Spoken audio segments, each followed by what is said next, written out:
My name is Rod Nimtz, and we are recording an oral history with Dr. Michael P. Governanti as part of the Suite of MUMories Oral History Project to mark the 50th anniversary of the Miami University Middletown, Ohio campus.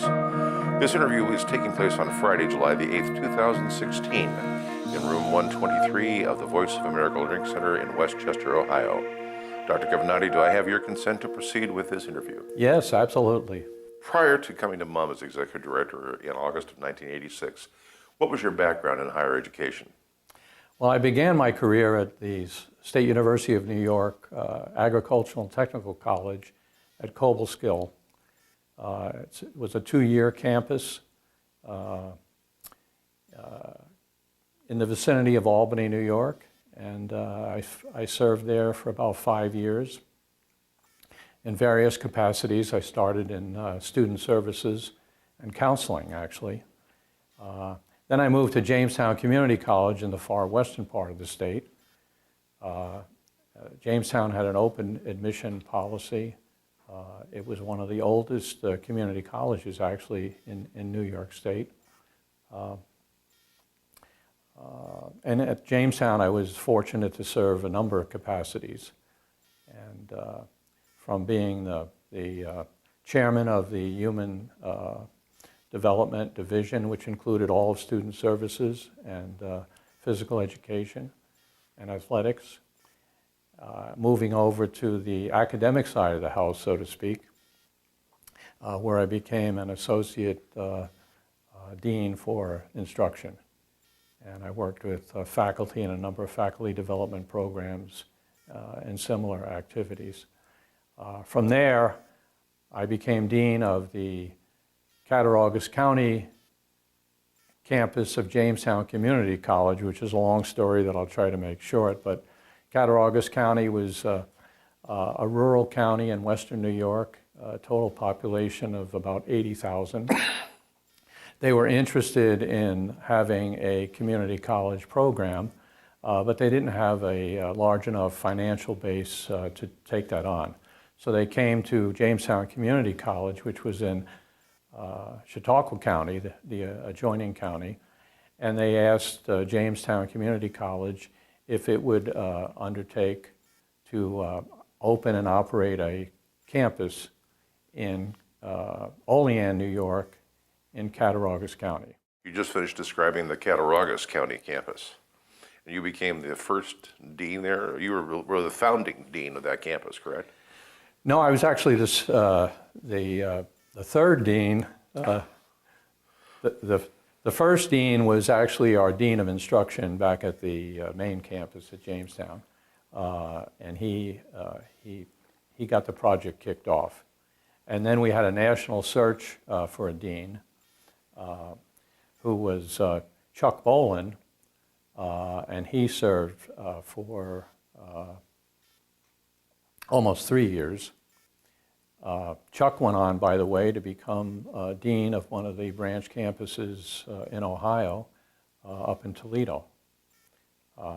So when Chuck made his transition to Ohio, the position was open, and it was a national search, and I applied.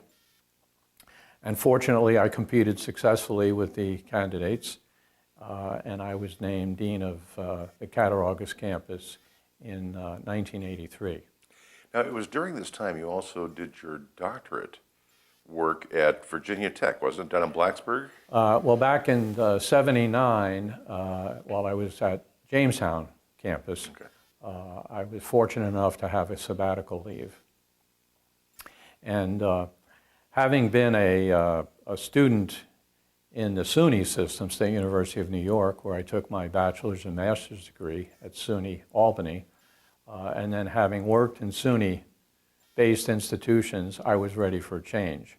So when I had the sabbatical, I applied and was accepted to the doctoral program in higher education with an emphasis on community colleges at Virginia Tech. And we moved the family down to Virginia Tech and spent a couple of years there, and returned, did my dissertation, and all went well. And I received my doctorate in, I believe it was 1980, where I was even lucky enough to have been named Dissertation of the Year by the American Association of Community Colleges. Let me take you back then to late 1985, early 1986. Somewhere, Chronicle Higher Education, maybe you saw an opening for an executive director of this branch campus of Miami University in Middletown, Ohio. What drew you to apply for that position? Well, when I read the description, I thought immediately that there was a real fit between my background and my interests, my own philosophy, and what I was reading about the Miami University Middletown campus. So that had great appeal to me, and we had terrific success at the Cattaraugus campus. In that short time that I was there, we doubled the enrollment from just under 600 students to almost 1,400 students. And that campus was on a trajectory that ended up actually about 5 years ago with having a $30 million campus being built right in downtown Olean, where we had started in a former Montgomery Ward retail building. So it had come a long way. But back to your question, I just felt it was a very good fit philosophically and career-wise, and that's what attracted me. So let me take you back to August 1986. As I recall, it was around August 15th or 16th was your first day at work. What were your initial impressions coming to the campus as the executive director? Well, my first impressions of the campus when I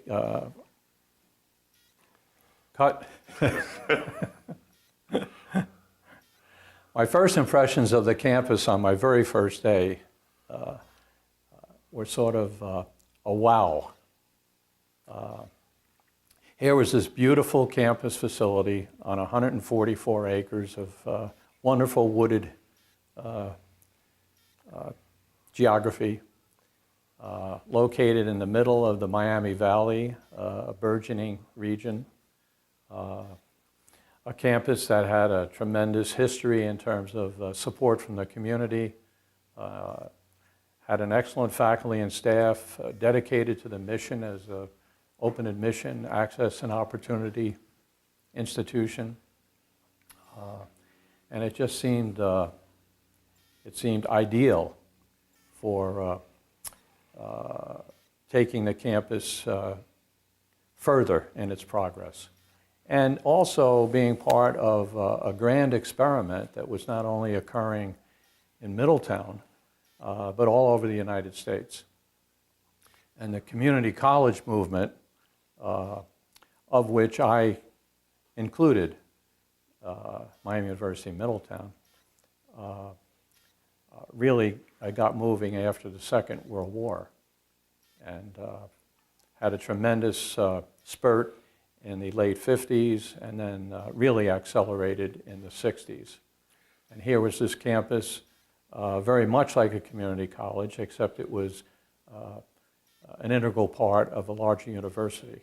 So I felt like, wow, this is quite interesting. It's a community-based, community-centered institution on the one hand, and yet it's still part of a university center within the Ohio system. And I thought that was a very, very interesting characteristic. You mentioned the 60s, because it was about when the Board of Regents was formed in 1965, that's when they came up with the division between the branch campuses, the technical colleges, and then the community colleges, which in those days were just the ones with local tax bases, and that, of course, changed over time. But as you were starting in 1986, what were 3 or 4 of the immediate challenges that you and the campus were facing at that time? Well, what I saw right off the bat, actually I saw prior to coming to the campus, as a candidate, the university had sent to me a number of documents, including a rather lengthy self-study report that had been done for the North Central accreditation process in the mid-'80s. And it had to do with the relationships between the regional campuses and Miami University in Oxford. And that report was full of very interesting data, history, and suggestions from faculty and staff about how to proceed. All of that information had been reviewed by an accreditation committee, and then a report had been rendered. Within that report were several recommendations, in a sense, setting the stage for greater autonomy for the regional campuses, which, fast forwarding now to 2016, in reality, many of those recommendations made 30 years ago have been realized now in the restructuring of the campuses. They're being established as a college, another college within the university, and having a great deal more autonomy than they had in the beginning in 1966, and certainly more than they had in 1986 when I first came. There was a time, shortly as I recall, shortly after you began, where there was a movement to possibly, and this is a statewide issue, of making branch campuses separate from their universities and put them on the same structure as a community college. Do you recall that? Yes, very much. I attended many, many meetings in Columbus with regard to that, and yeah, it was a very interesting time. I'm trying to remember who the fellow who was the chancellor in those. Chu. Was that Chu, Rod Chu at that point? Yes. Okay. Chancellor Chu, and then it continued after that. A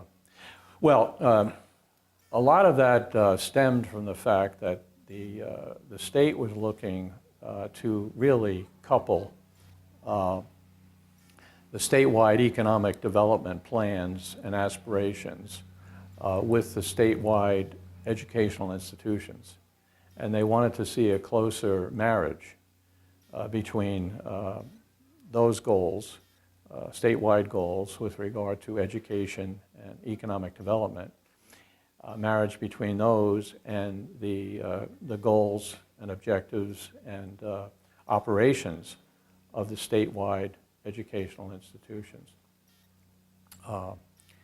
And I think, in short, what it led to, not in short because it took many years, but in short, what it led to was this move toward greater autonomy for the regional campuses, rather than a separation, but allowing for greater autonomy for the regional campuses to become more responsive to the needs of their service regions. And so they were able to develop new programs and curricula, bring them on board much quicker, and be able to be more responsive to meeting those needs that were out there in terms of education and job training. Miami Middletown had the continuing education from Claire Easton, who began the program in the 60s. With her retirement about 1987, Dr. Betty Huffman came on board as our director of continuing education, and there was a change in the direction, I thought, of so the continuing education became also business and industry focused. Am I remembering correctly? Yes. One of the things that we did when I began my tenure as executive director, we engaged the campus in a campus-wide strategic planning process. And one of the outcomes of that process were modifications to our continuing education program. And so we looked to bring on board a director of continuing ed who had experience with not only the traditional forms of avocational and hobby-related continuing education, but also had experience with vocational and occupationally related continuing education, and also outreach to business and industry for custom designing training programs. So we put all that together in a new sort of continuing education center on our campus. And that evolved over time such that we began operating contract programs with regional business and industry. So the companies that the contract training was done with, do you recall some of those that our continuing education office worked with? Well, once we restructured our continuing education program and we developed our Center for Business and Industry Training, we had a tremendous outreach effort, the results of which are being able to serve virtually thousands of employees in the greater Miami Valley. And we had major contracts with companies such as AK Steel, which was our neighbor right in Middletown, with a former division of General Motors, which was a spin-off, Harrison Radiator Company, which made the radiators and the heating cores for General Motors cars. Also with Delphi, which was another spin-off from GM, which made a lot of the parts, radio and electrical parts, components for General Motors production. We served the paper industry in the region, which was very big at the time.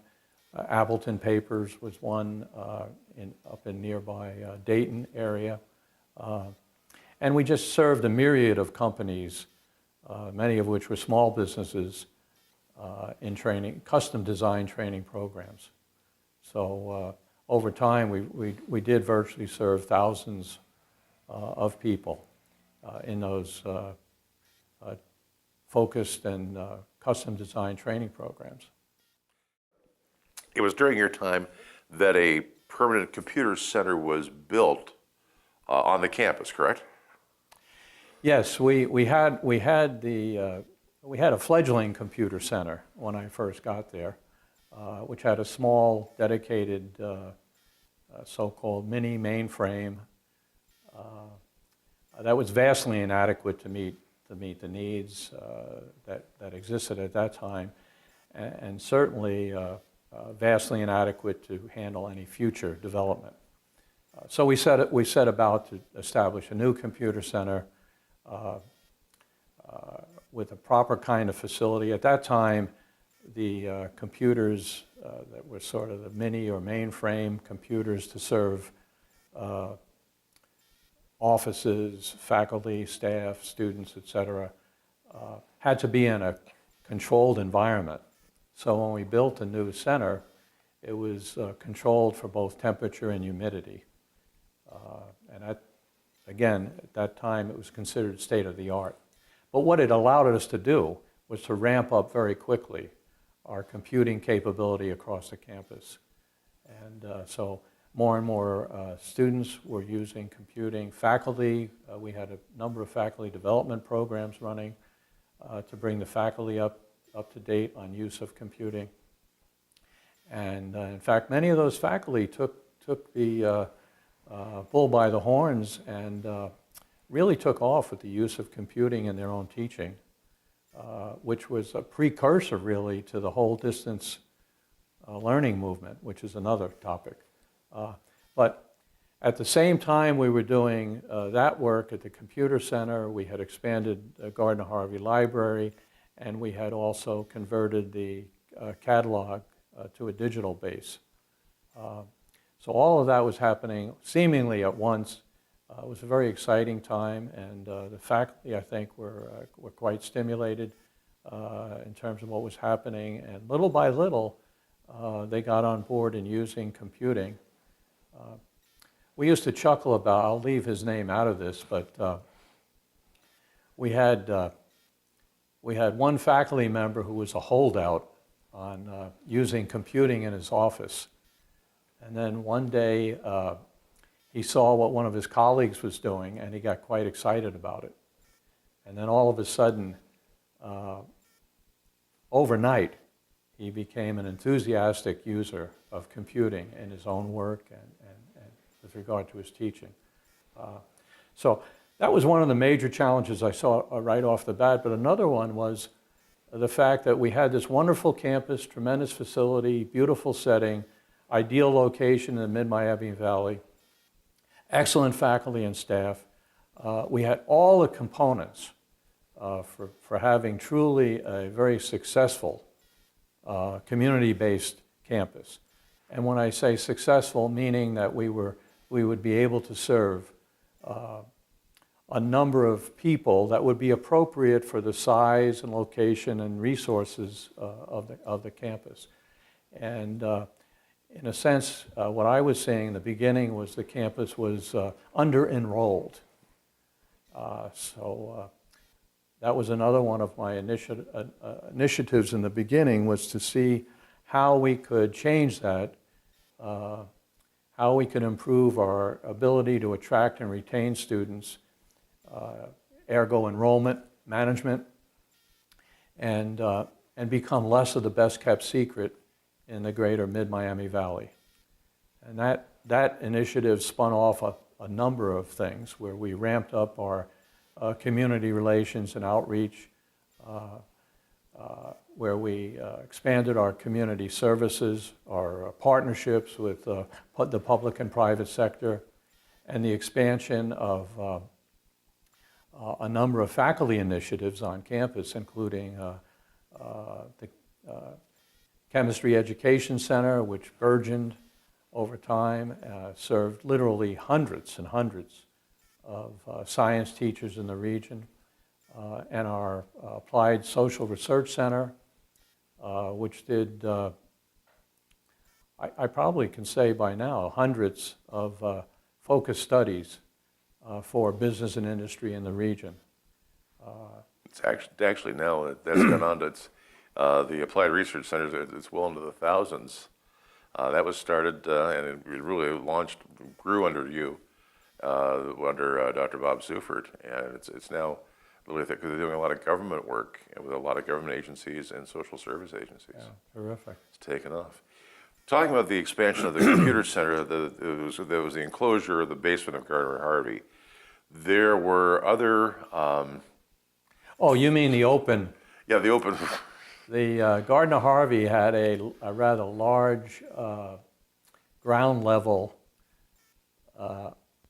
open space that had never been enclosed, and it was, I guess it was an architectural feature at the time utilized by the designers of the building, or perhaps it was an effort to save money, I'm not sure, but it was a rather large space. So that became our likely prospect for a new computer center, and that's what we did. We enclosed that space and built a new computer center there. The other changes that were made on campus, the other physical changes that took place, there was an update to the gymnasium, was there not? Yes, we added an all-purpose room to the existing gymnasium. That was a rather large space, but it was also very versatile. And so that was used for dance programs, exercise programs, fitness programs, and it was also appropriate for instructional space as well as physical activity space. It was a very nice addition to the gymnasium and our physical education complex. We also set about to, later on in the 90s, set about to expand our student services operations. And so we looked at spaces available in Johnston Hall, which was the primary center for student services. And we were able to convert space there to expand our learning assistance services and our counseling services and our placement services for students. And we developed, I think, what became a very successful one-stop shop idea where students could come to that center and instead of being referred to other offices that might be in different buildings and different locations, in that one setting, they could be referred, say, from personal counseling to our career and placement,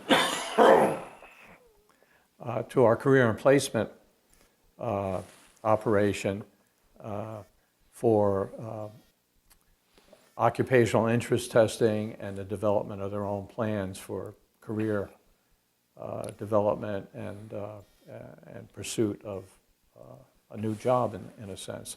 But we had all that together in one spot, and it was a big boon to student services and the quality of service provided to students. Probably, and by the way, I do have a picture of you at the ribbon cutting with you and Lynn Derbyshire and Jim Ewers. Oh, down. At the ribbon cutting for Room 1 Johnston Hall. Yeah. Picking up on that theme about student services, later on as the campus did become more successful in attracting and retaining students, our numbers had grown from roughly 1,600 full-time equivalent students in 1986 to about 3,200 in the 90s. And consequently, we had a greater need for spaces for students in terms of student life on campus, as well as student services. Additionally, with our mission being community-based, we wanted to be of greater service to the community. So we put together a project which became the Campus Community Center. And that was one of the last major endeavors that I worked on in terms of the planning process and then the fundraising process, because money was tight at the state level, and we were not assured of getting any significant component of funding from the state. So we put together and ran a successful development program. We combined public and private monies, and the Campus Community Center was dedicated in 2006. It was shortly after I had completed my tenure as executive director. But I was most happy to see it, the grand opening and the physical symbol of our efforts to improve our ability to serve students in the community. One of the other major physical changes on the campus during your time as executive director was Levy Hall. Levy Hall was a very significant improvement to the campus. The science facilities that we had at the campus were vastly inadequate for the late 20th century and entering the 21st century. In a sense, we were still utilizing almost mid-century facilities for our science courses and programs. So we, again, underwent a planning process utilizing all of the input from faculty in the sciences about the kinds of facilities and laboratories that would be needed. We put together a plan. That plan was approved within the university and then at the state level, and we set about then to construct Levy Hall. Now, Levy Hall was named after Barry Levy, who had been a former state representative and state senator, as well as chairman of the Miami University Board, I believe in the 70s.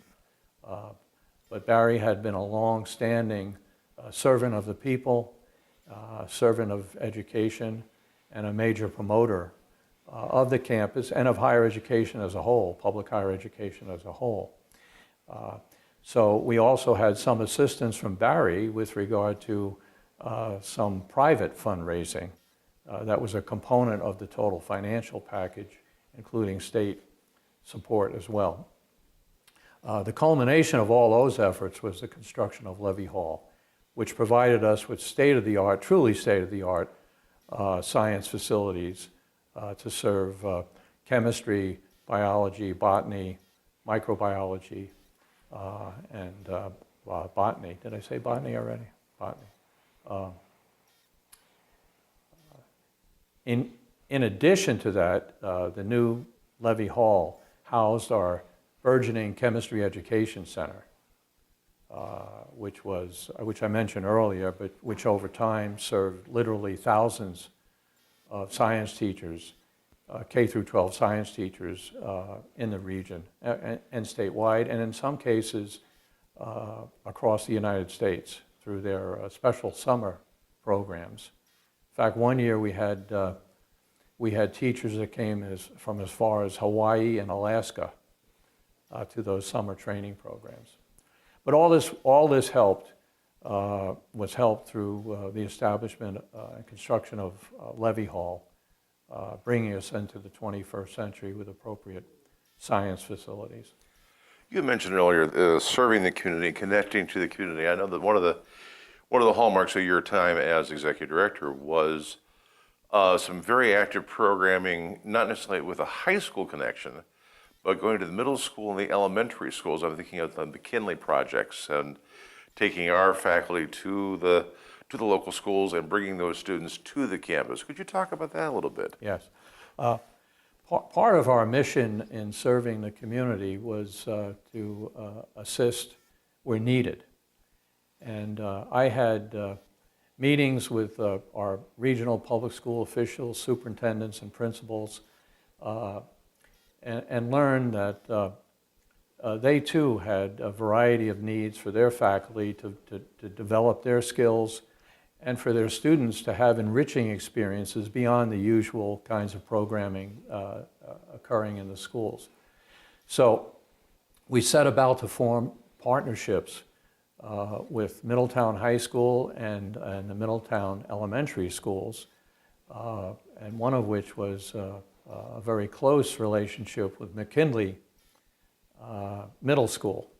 And there we had a variety of programs that our faculty developed in concert with the faculty and administration at the McKinley School.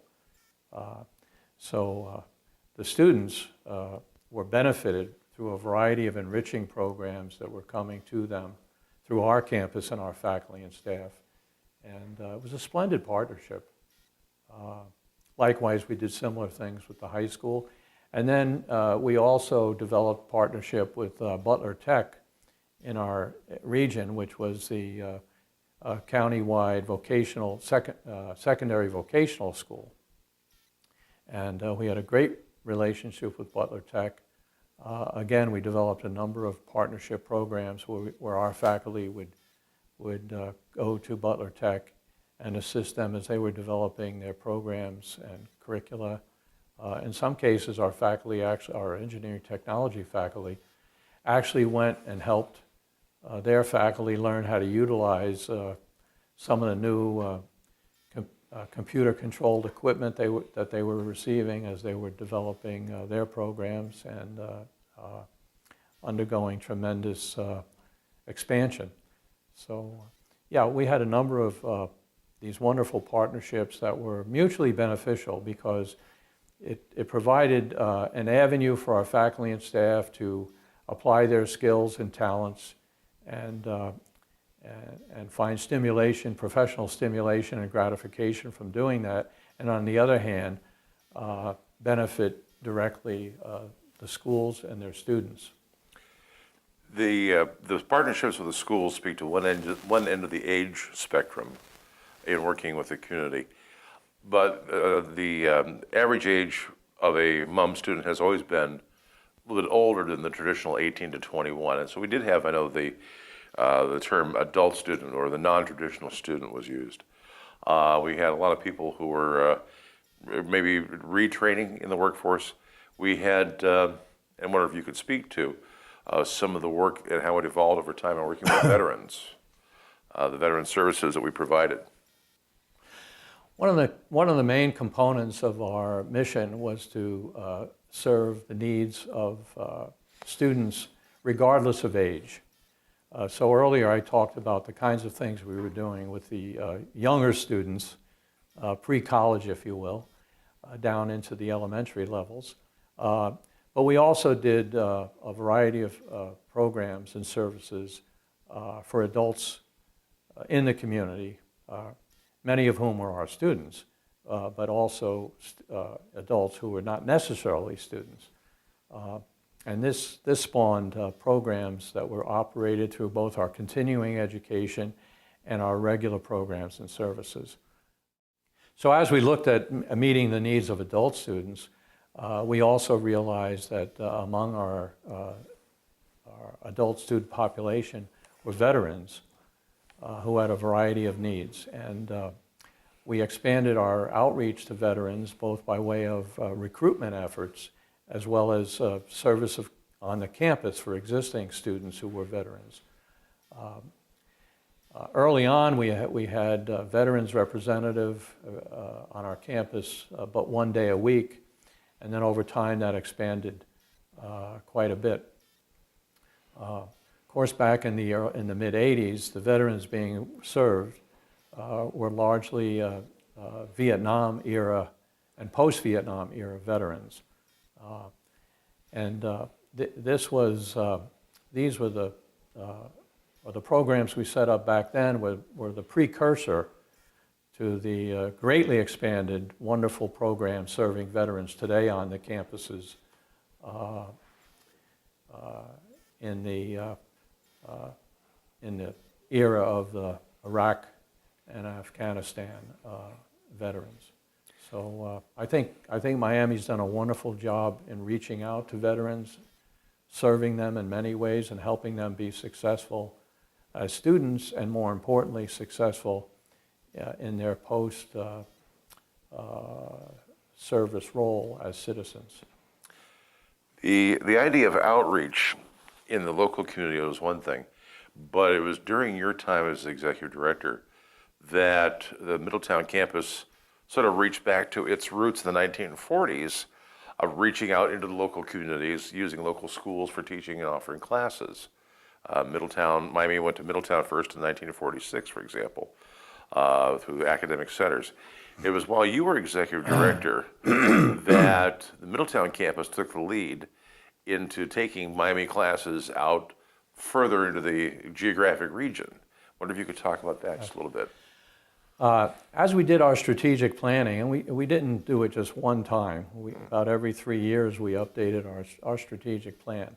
But consistent with that and the mission of the campus to provide access and opportunity to higher education to the citizens of our region, it became evident that it was increasingly challenging for people to commute from where they live to the campus. When we studied our demographics, we realized that, and again, no great shakes, but we realized the closer a person's home to the campus, the greater the probability that they were going to partake of the services and programs that campuses had to offer. So we decided it might be best to begin offering, in a sense, in the former tradition of Miami, extension sites where we could bring our programs and services closer to where people lived, and not necessarily require everyone in our service region to commute to either Middletown or Hamilton campuses. So following up on that, we developed outreach centers in Eaton, which was the northernmost reach of our service region in Preble County, down into Westchester with the advent of the Voice of America site, which is a whole nother topic, and then utilizing Butler Tech to offer some courses, and in some cases community public sites to bring courses. So we were in some libraries, and we're also at Warren County yes, Career Center. In libraries as well as Warren County Career Center. And as I said, we were trying to increase access and opportunity by bringing our programs and services closer to where people live. Now, we couldn't necessarily offer full programs because there were certain elements of programs which you had to do on the campus to use the kinds of facilities that we had. But this was a great starter for people where they could have nearby home experiences, build their success, and then transition to the campuses as appropriate. It was March 1995. You, Harriet Taylor, and Joe Urell attended a meeting along with the head of Westchester Township, county representatives, and Lakota school systems about the former Voice of America broadcast site and the opportunity for obtaining the land and then the vision for the Learning Center itself. So I wonder if you could speak to that. Well, in 1995, we received word that the federal government was going to be making available the Voice of America land in Westchester. Voice of America was housed on about 620 acres of property in Westchester, which once upon a time was surrounded by farms. But the famous Voice of America operated there all the way up into the early 1980s. And as people may know, that the Voice of America broadcast worldwide during and after the Second World War and brought information and news programming, et cetera, to people around the globe. But in that period of the 90s, the federal government decided that since the Voice of America was no longer running, that that land could be utilized by for other public purposes. So there was a meeting established, and we attended it along with representatives from Westchester and the community and the public schools, and we listened to the presentation, and we learned about the process by which one could apply for utilization of land at the Voice of America site. And we put that plan together. And fortunately, we had the good services of my friend and colleague and associate of longstanding, Rod Nimtz, who was literally a whiz at data gathering, research, and data array. And so that our proposal was very clear, succinct, logical, and highly supportable by those who would read it. So that helped us internally with the approval process from Miami's administration and board, and then beyond that to the federal agency that the proposal would have to go to. All of this culminated in the successful grant of land for the Voice of America future facility. And then one thing led to another, and that project was put together in real terms, in terms of a facility being planned and built. And today I'm sitting in that very setting with this video interview and with my good colleague, Rod Nimtz, assisting me to this day in this interview. But the Voice of America facility was again another part of looking at our mission and looking at the vision for the future and seeing that the burgeoning population growing here in the greater Westchester region would have education and training needs best met by having a locally accessible facility such as this. And today we have this great facility that has a variety of programs and services, undergraduate and graduate programs, as well as custom designed training programs, in addition to an array of cultural, artistic, and music programs for the community, and again for people of all ages. So it fits part and parcel with what the campuses have been about for all of their history, and it harkens back again to the traditions established by Miami in the 1940s with their extension work. I've appreciated the opportunity I've had to be part of Miami University Middletown and the Miami University campuses and extension sites to grow and develop into the terrific institutions they are today. But what's been especially gratifying for me is to have been part of the grand experiment in higher education. I mentioned earlier the burgeoning community college movement, and our campuses at Miami University Middletown and Hamilton have certainly been part of that movement, not so much from the standpoint of how community colleges are funded and accredited, but from the standpoint of having community-based, community-centered higher education institutions accessible to the people in the regions that they serve.